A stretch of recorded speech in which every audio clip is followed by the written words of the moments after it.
Hi, I'm Kate Krieger-Watkins here with another episode of The Makers for Mason County Press, brought to you by Preferred Credit Union. And today I'm joined with artist Ken Cooper, who will be appearing at the Ludington Area Center for the Arts basically the entire month of July with your artist reception July 10th. That's right. That's correct. How are you doing? I'm doing fine, and the reception, the work is entitled "What I Did on My Summer Vacation," and what it is actually is it's watercolors that I've never had a chance to have up. It's projects that I thought about that I either never proposed, or something that didn't work out. Once in a while, Red Key, Indiana. It's one of the places in there, and my wife is from Indiana. She's got families in Dunkirk, and outside of Dunkirk is this little town called Red Key. And it's amazing because the buildings that are there look kind of big city buildings, only low, 2-3 stories. And there's triangular buildings because where the train goes through. Every building in that downtown is empty, and none of them are for sale. So when you go there, it's quite strange. It's like being in and so and then there's an abandoned school out on Highway 1, Indiana 1. And I took pictures of that, and so there's stuff like that, and there's Oil City, Wolf Lake, Indiana. I mean, places that you just don't You're like, hear of. where? Well, but they're just, and it's stuff I was interested in, and so, and they're all watercolors. Now, I do a lot of different media and paint a lot of stuff, but I do believe that Annie has 30 pots, too. I mean, there's going to be some ceramics there. So the exhibit is running from the 3rd of July through July 31st. That's correct. But they're going to be doing an open reception with you on the 10th. 5 to 8, and what they're doing is you have to make a reservation, and they're staggering. They're letting, I think, 10 people at a time in for a half hour. Okay. And so I would encourage anybody who's interested in attending to contact Andy at the Art Center and make arrangements. And I'd love to meet you and want to say hi to you. Yeah. See what you talk to you about your life. Sure. And you can call the Art Center, or you can go on, I'm sure, their website or their Facebook page to either sign up via technology or via person.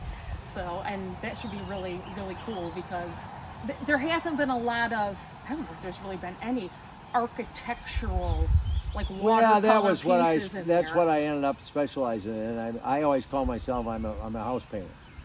And I'm a blue collar kind of guy, so I always think about, I've always, one of the big things that but one of the things I have trouble with too is, art can be real elitist.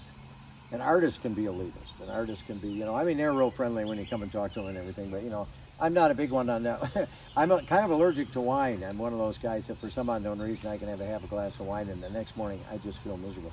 So I remember at all my exhibits in Great Britain and stuff, they always had wine, and I always had wine with beer in it, a wine glass with beer in it, because and I'm kind of that kind of guy. I think anyway, I don't know. You are an amazing artist. And you can say, no, I'm not. Yes, he is. Okay?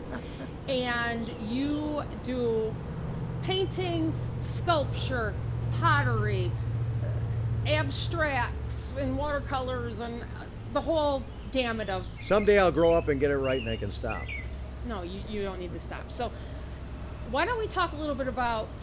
You're from Grand Rapids. That's right. The original Otto Hills High School, class of 66. Okay. Well, and then you got a degree in art, and then got a master's in art? I have a master's in printmaking. Oh, interesting. Yeah, so I have my bachelor's degree from Western Michigan. I have a bachelor's degree with majors in painting and drawing, and minors in design and education. Okay. And then I have a master's degree from Central Michigan with in printmaking. Okay. I was a lithographer. My best friend has a printmaking background too. So anyway, that's kind of interesting. And then you taught at Manistee High School. That's right. I taught at Manistee High School. I came in the fall of 1971, and I think I taught a total of 27 or 28 years. I retired at age 50. Okay. And when I was in 98, and I taught at.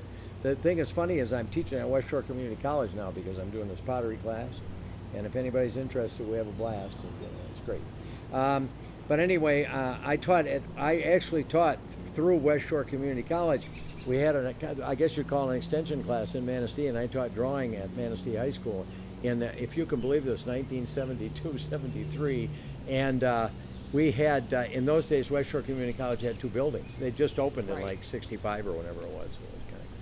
That is cool. So anyway, and I loved it. I loved my students. It was a great time.